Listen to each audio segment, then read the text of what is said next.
selama utilitasnya itu baik, utilitasnya itu bagus, utilitas itu berkembang, berarti mereka akan punya fundamental yang bagus. Kripto-kripto yang mengarah kepada scam ini, mereka itu memberikan janji imbal hasil yang tidak masuk di akal.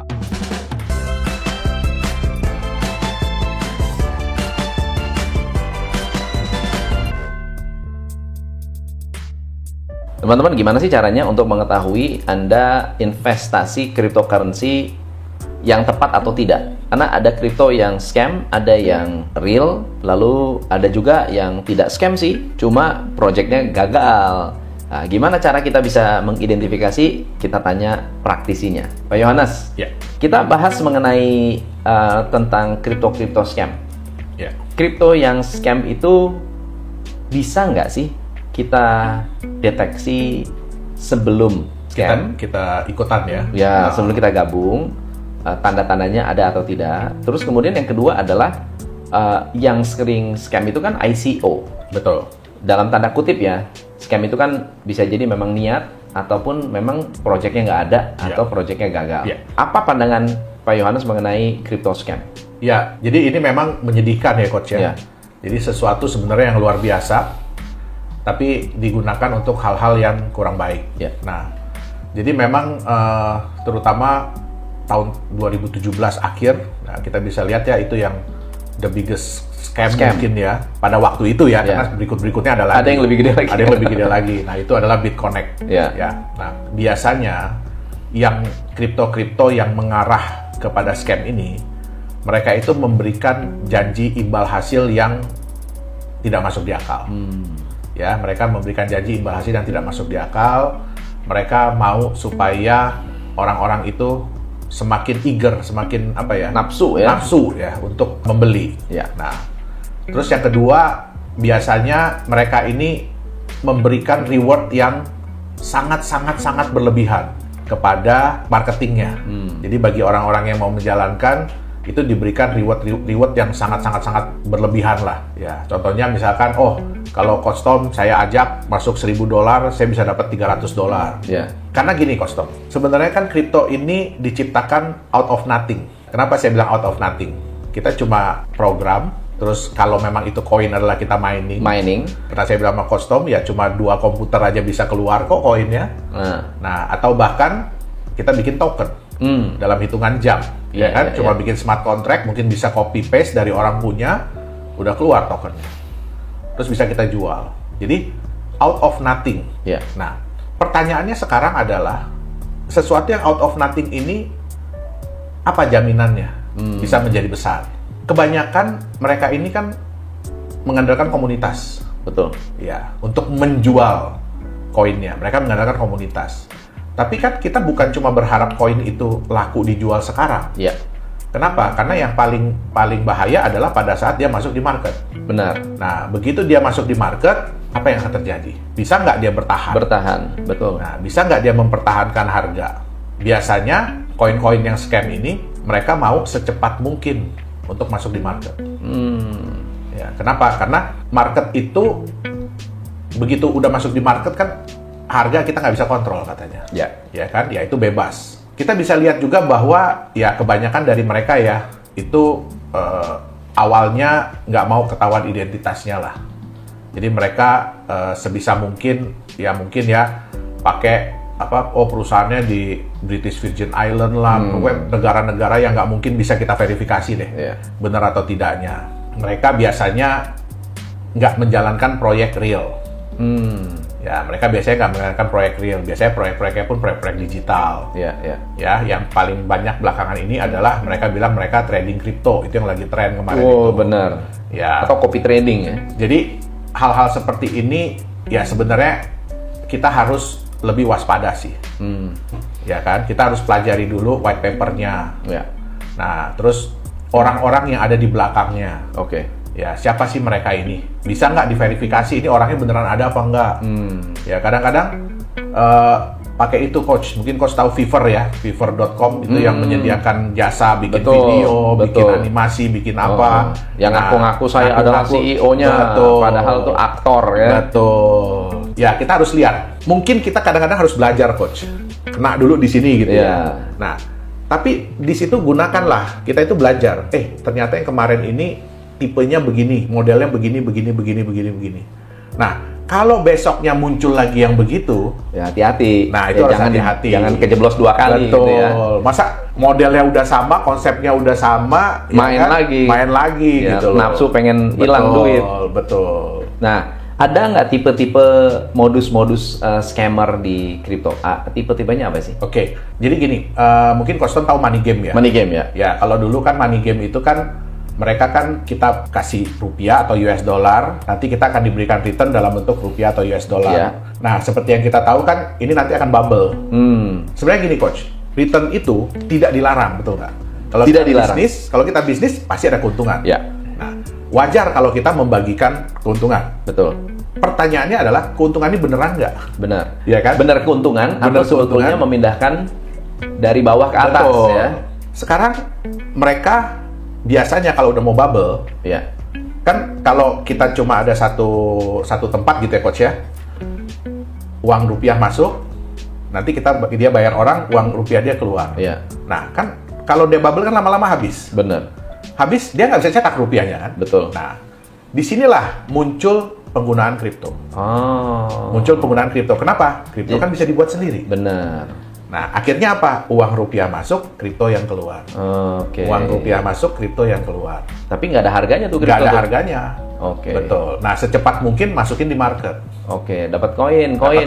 Nah, itu yang dibilang dengan crypto as an exit plan. Wow. Jadi, kripto digunakan sebagai exit plan dari sebuah money game. Terus kemudian, biasanya staking. Disimpan ya? Disimpan. Nah, itu biasanya disimpan harus dengan minimum berapa? Ya, jadi jangka waktunya ditentukan, nggak boleh rilis sampai berapa lama gitu ya. Nah, konsep staking ini sebenarnya ada, Coach, di kripto. Betul. POS, Proof of Stake. Sebenarnya ada, tapi perbedaan dari mereka begini.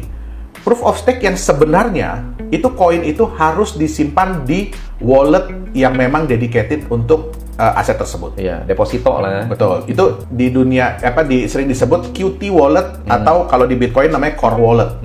Jadi memang wallet itu dikembangkan dari blockchain itu sendiri. Betul. Nah, biasanya yang fake ini, yang palsu ini, mereka nyimpennya di website. Nah, mereka nyimpennya di website. Nggak ada hubungan dengan wallet yang aslinya dari blockchain tersebut. Ada lagi tipe yang mereka bilang mereka trading. Ya, arbitrage. Nah, tapi ya ini agak sulit ya, maksudnya agak sulit dilihat, tapi kembali lagi yang itu tadi, profit yang mereka janjikan itu masuk di akal nggak? Terus yang kedua, seberapa transparan mereka terhadap profit tersebut? Kalau arbitrage itu kan berarti ada 2 sistem yang berjalan. Betul. Ya kan, harusnya. Tapi mereka kadang-kadang ngasih lihat, Coach, tapi cuma di satu sistem. Itu banyak sekali ya, mungkin saya kasih contoh ya, Coach ya. Dulu ada yang namanya Plus Token, ya, terus kemudian ada Cloud Token. Mereka tuh punya ciri-ciri yang mirip. Mereka dipromot oleh satu institusi atau satu organisasi yang sama. Nah, jadi ini satu organisasi mempromot mereka, scam yang pertama. Promot lagi yang kedua, scam. Nah, apa yang akan terjadi yang berikut-berikutnya? Ya. Atau sistem mereka dikembangkan oleh developer yang sama. Jadi itu sebenarnya udah semacam tanda-tanda. Misalkan kripto ini developernya siapa? Yang menjual siapa? Nah, itu kadang-kadang berbeda. Nah, itu pun harus hati-hati. Harus dipantau. Ya, harus dilihat dulu kayak apa. Ada nggak sih website yang sudah mengumpulkan data-data para scammer?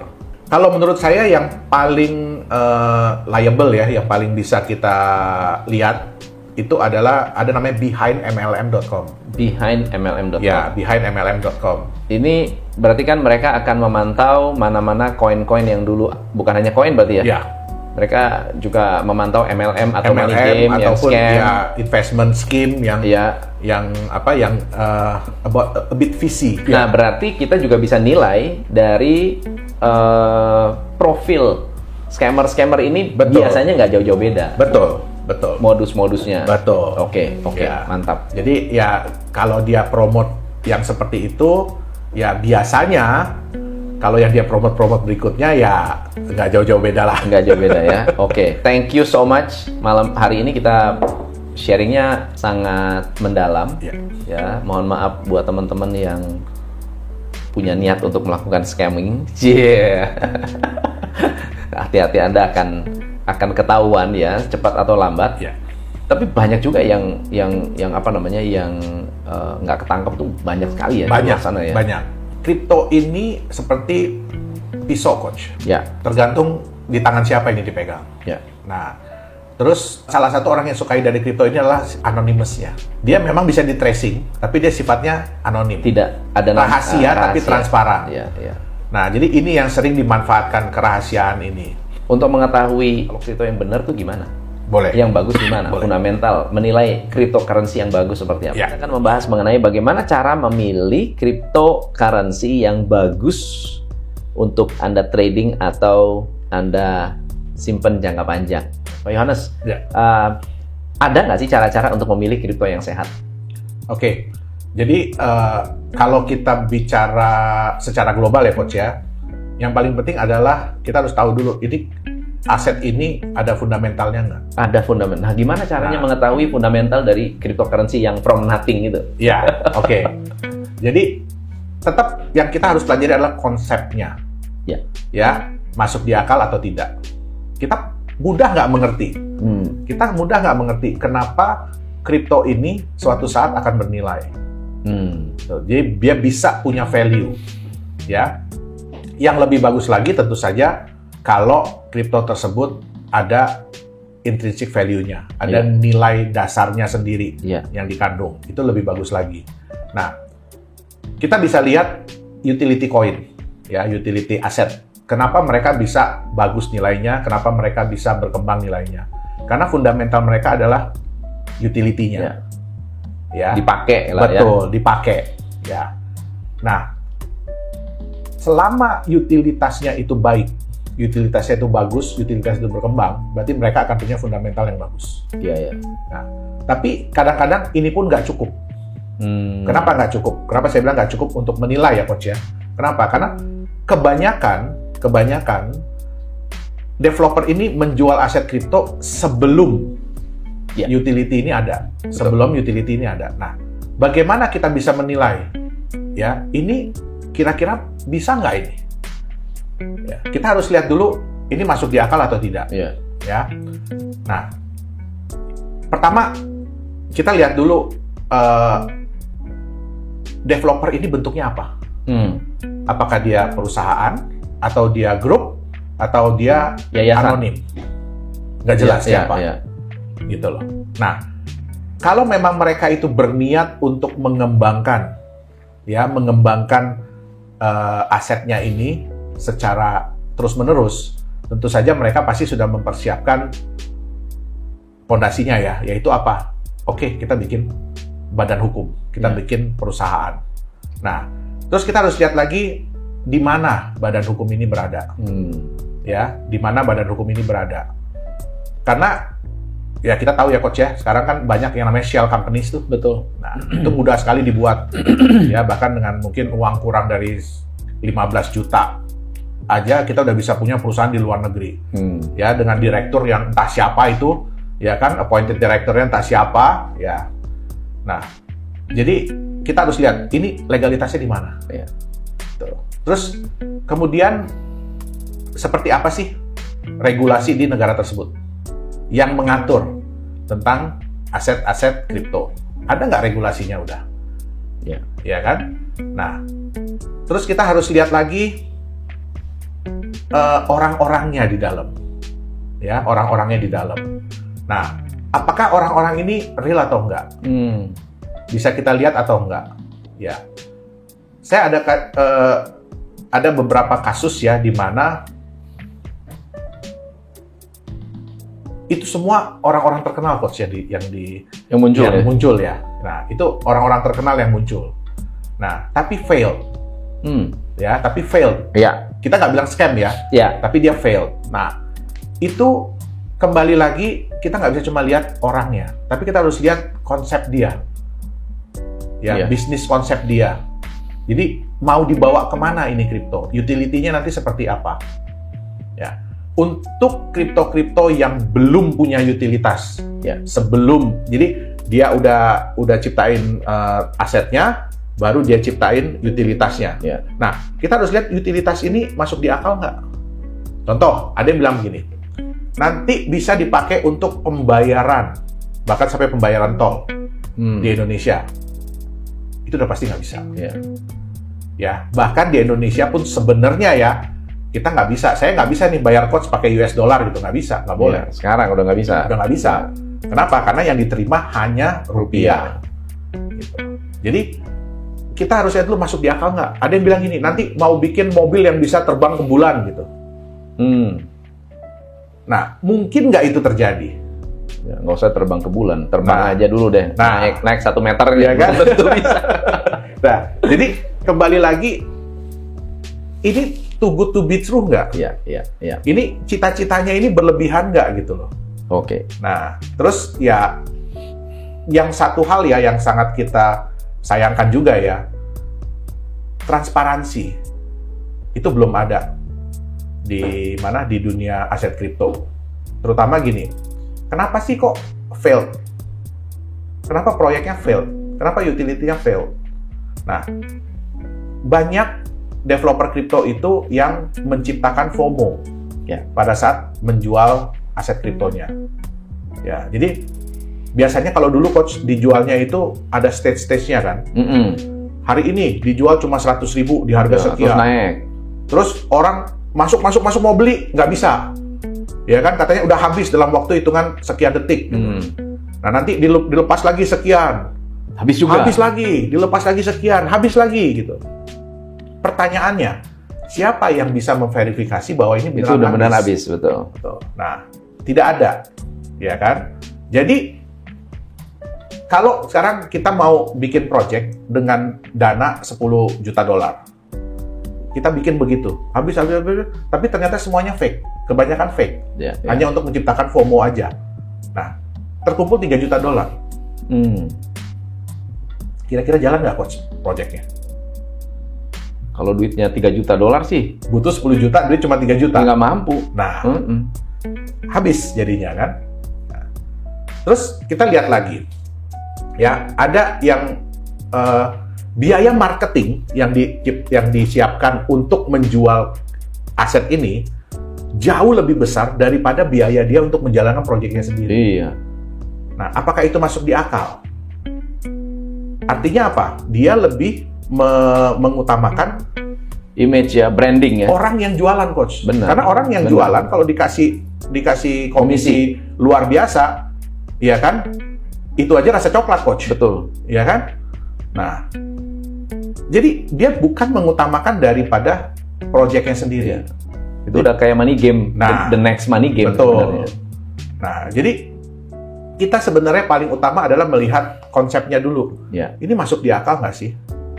Karena tujuan utama dari sebuah aset kripto adalah utilitas tetap. Betul. Mau dia itu stable, mau dia itu security, mau dia itu utility, tujuan akhir dari sebuah aset kripto adalah utilitas, yaitu dipakai sebagai alat bayar. Oke. Nah, tapi kalau harganya nggak bisa dijaga, naik turun kayak roller coaster, ya atau naik turun terus tiduran, terus lama, lama banget. Nah, siapa yang mau berani menerima? Bener, itu dia. Oke. Nah, berarti kan kan ada banyak sekali yang bilang bahwa kalau saya mau beli ya jangan beli ICO lah, beli aja yang udah ada di CoinMarketCap. Betul. Itu udah pasti jaminan. Bener nggak sih? Sudah jaminan masuk CoinMarketCap, sudah garansi pasti bagus. Oke. Jadi CoinMarketCap itu dia itu melisting, ya dia itu memberikan daftar kripto-kripto yang saat ini ada. Ya, belum tentu juga mereka udah masuk di pasaran, tapi yang saat ini ada. Nah, mereka itu cuma melihat, ya, oh ini datanya nih yang dikasih lihat, ini datanya ada koinnya sekian, apa semua. Tapi itu pun sebenarnya di-input manual. Iya. Data-data itu di-input manual oleh developer. Nah, pertanyaannya apakah garansi bahwa itu koin proven? Tidak. Kita bisa lihat banyak kripto-kripto, terutama tahun 2017 tuh, yang scam-scam. Wah, mereka pun masuk di CoinMarketCap. Mereka masuk, bahkan yang BitConnect itu kan 5 besar. 5 besar. Nah, tapi apakah itu membuktikan bahwa itu proyeknya bagus, apanya bagus? Enggak.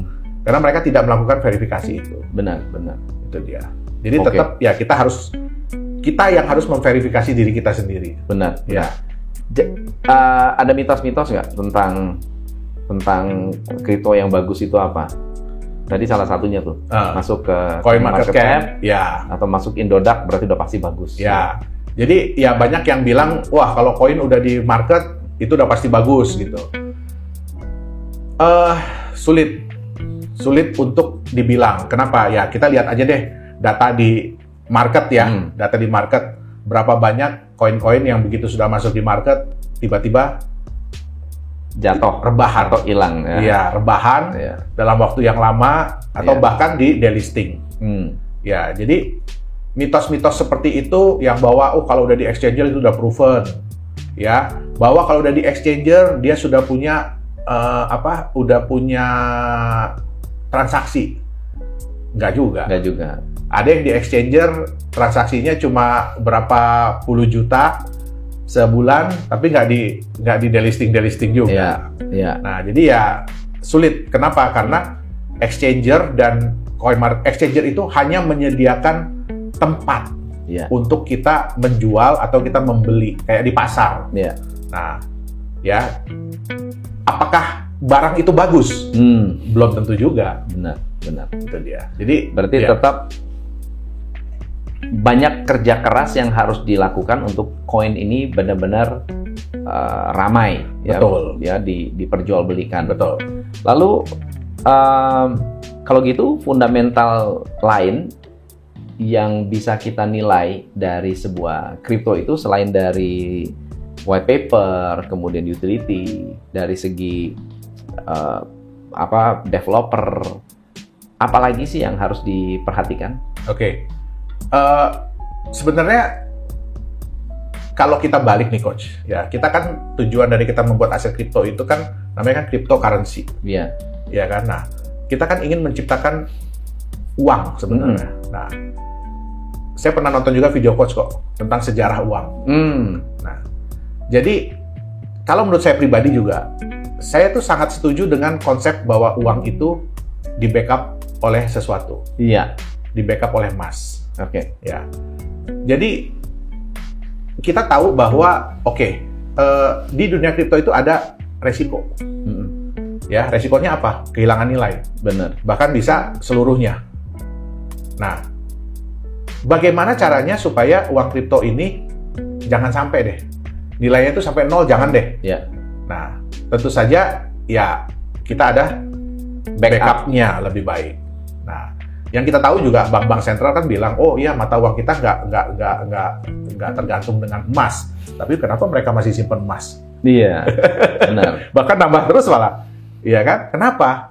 Ya karena itu juga sebenarnya bukan membackup uangnya mungkin, tapi membackup kekayaan dari negaranya, kemampuan dari negaranya untuk menjamin mata uangnya. Iya. Nah, terus yang kemudian adalah kita harus lihat project-nya. Project-nya itu yang sebenarnya tadi masuk di akal nggak sih? Ya, mungkin nggak sih project ini dilakukan? Ada nggak sih project yang bisa di-verify? Ya. Kan banyak sekali orang yang bilang, wah project-nya akan begini, wah semuanya itu muluk-muluk banget. Betul. Ya kan? Betul. Muluk-muluk luar biasa, tapi tidak bisa di-verify. Betul. Ada nggak sih yang project-nya bisa di-verify dan juga yang bersifat, let's say, offline, bukan online? Ada nggak? Sebenarnya ada. Nah, tapi ya karena aset kripto ini kebanyakan kan dikembangkan oleh orang-orang digital. Ya, jadi sayangnya kebanyakan ini proyek-proyeknya pun proyek-proyek digital. Oke. Tapi bukan berarti tidak bisa. Sebenarnya. Karena proyek itu kan kita bisa jalankan apa aja sebenarnya. Ya, untuk meningkatkan nilai value dari si aset itu. Kenapa? Kalau kita bisa memberikan jaminan kenyamanan buat orang bahwa ini harga nggak akan fluktuatif, nggak akan parah-parah banget naik turunnya. Terus kemudian juga kita bisa memberikan nilai tambah dari waktu ke waktu ya, bukan cuma karena harga marketnya naik, tapi ada nilai tambah bagi koin ini sendiri, bagi aset ini sendiri. Saya yakin ke depannya utilitas itu akan terbentuk dengan sendirinya. Terbentuk dengan sendirinya. Ya. So let's say misalnya saya pakai US dollar sebagai backup. Ya, satu koin sama dengan 1 US dollar. Betul. Tetapi uang itu tidak hanya dipakai sebagai koin, tapi juga ada bisnis yang dijalankan. Dan ternyata ketika bisnisnya untung, US dollarnya bisa bukan hanya dijadikan sebagai backup, tapi ditambahkan di dalam per koinnya itu. Itu saya rasa akan juga membantu orang untuk menyimpan. Betul. Jadi kalau jumlah backup ini bisa kita tambah, ya tentu saja kan ini juga akan nilai marketnya juga pasti akan tinggi. Kenapa? Karena orang melihat potensinya ke depan. Nah, problem dari stable coin karena mereka di backup 1 by 1, 1:1. Ya kan? Jadi 1 USDT itu nggak mungkin nanti di backup 1,1 US dollar, 1,2 US dollar, 1,3 nggak. Dia tetap hanya akan di backup oleh 1 US dollar. Jadi harganya USDT ini pun nggak akan jauh-jauh dari 1 US dollar. Biasanya cuma plus minus 1-2% itu aja. Koin-koin apa yang dipegang saat ini? Kebetulan ya kita ini dari Nagaya kan developer crypto coin. Tapi kalau saya pribadi, saya tuh hanya yang saya bilang saya hanya memining Bitcoin. Mining Bitcoin. Ya, dan itu pun nggak saya simpen. Jadi begitu dapat hasil langsung saya jual. Dapat hasil saya langsung jual. Itu dia. Oke. Wah, oke. Jadi percayanya dengan kapasitas ya, kemampuan Bitcoin untuk mining bisa di untuk sementara ini cukup baik. Masih oke ya? Iya. Untuk sementara ini cukup baik. Mudah-mudahan nggak turun-turun lagi dia, Coach. Oh, siap. Oke. Ada pesan-pesan buat teman-teman yang ada di luar sana buat yang penasaran banget dengan kripto atau mau tanya-tanya langsung ke Pak Yohanes mungkin? Atau apa komen yang harus atau pikiran yang harus dipikirkan oleh teman-teman saat mau membeli altcoin atau kripto atau apapun itu? Jadi buat teman-teman semua ya, kita harus tahu dulu sebenarnya kita ini siapa, apa sih kapasitas kita, ya apakah kita ini ingin mencari profit keuntungan dalam jangka pendek atau jangka panjang, kalau memang kita untuk jangka pendek, ya mungkin teman-teman bisa membekali diri dengan ilmu trading sebelum memutuskan untuk beli dan jual aset kripto. Nah, tapi bagi teman-teman yang ingin menjadikan aset kripto ini adalah aset untuk masa depan, jadi untuk jangka panjang, jangan keburu-buru, jangan gambling, tapi pelajari baik-baik konsep-konsep ini. Apalagi yang mau beli koin-koin di ICO, pelajari baik-baik konsep dari aset kripto tersebut. Nah, paling penting adalah ikuti kata hati kita. Selain riset adalah ikuti kata hati kita. Betul. Ini masuk di akal nggak? Ini mungkin nggak bisa terjadi, ya kan? Semakin mudah Anda mengerti tentang konsepnya, semakin banyak orang juga akan mengerti. Benar. Kenapa? Karena kedepannya yang dibutuhkan itu adalah permintaan yang akan meningkat. Jadi kalau semakin orang banyak mengerti, permintaan ke depan, permintaan di masa depan pasti juga akan meningkat. Nah, jadi saran saya adalah jangan keburu-buru, pelajari baik-baik sebelum Anda memutuskan masuk di aset kripto. Itu dia. Atau Anda mau jadi miner juga boleh. Boleh. Banyak sekali sekarang platform-platform yang bisa memberikan Anda kalau pengen belajar karena namanya investasi itu tentu ada risiko, tapi kadang-kadang belajar terbaik adalah dengan melakukan kesalahan. Betul. Tapi yang harus diukur kesalahannya. Dan jangan berulang. Jangan diulang-ulang. Jangan diulang-ulang. Oke. Thank you, Pak Yohanes. Thank you so much. Sama-sama. Next time kita sharing-sharing lagi. Nah, kalau ada pertanyaan, tulis di komen. Nanti saya akan kumpulkan. Mudah-mudahan Pak Yohanes bersedia lagi untuk kita undang sharing tentang kripto. Siap. Oke, Siap. thank you Pak Yohanes. Thank you, Coach. Sampai ketemu lagi. Sampai ketemu. Next time, saya Tom MC Ifles, salam pencerahan.